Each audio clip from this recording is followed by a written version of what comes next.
کہہ دیجئے میرے رب نے اعلانیہ اور پوشیدہ بے حیائی، گناہ، ناحق زیادتی اور اس بات کو حرام کیا ہے کہ تم اللہ کے ساتھ اسے شریک ٹھہراؤ جس کے لیے اس نے کوئی دلیل نہیں اتاری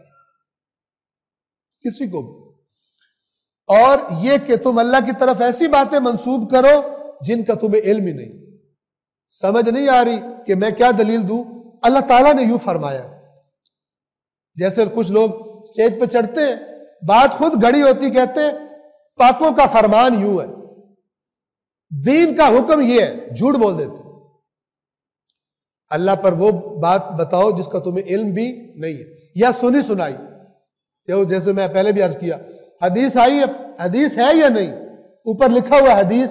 نیچے کسی امام کا نام لکھ دیا، نہ پتہ ہے نہ سر، فارورڈ کر رہے ہیں۔ رسول اللہ کا بھی فرمان ہے صلی اللہ علیہ وآلہ وسلم، مولا علی علیہ السلام کا بھی فرمان ہے کہ کافی ہے جھوٹے ہونے کے لیے جو سنے آگے کر دے۔ عام مسائل میں بھی یہ ہے، تو دین کے معاملات میں تو معاملہ بہت سنگین ہے۔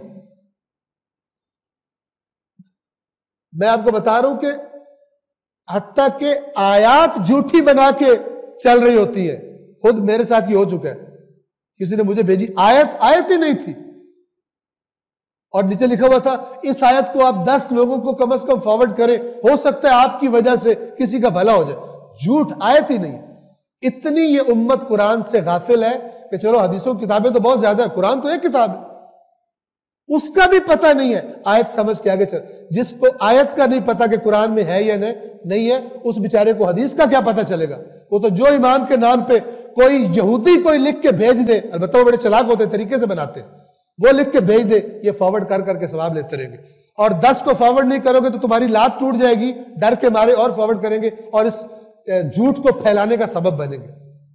جو سنجیدہ نہیں ہوتے دین کے بارے میں، وہ پھر ایسے ہی گندے لوگوں کا آلہ کار بنتے ہیں اور استعمال ہوتے ہیں خرافات پھیلانے میں۔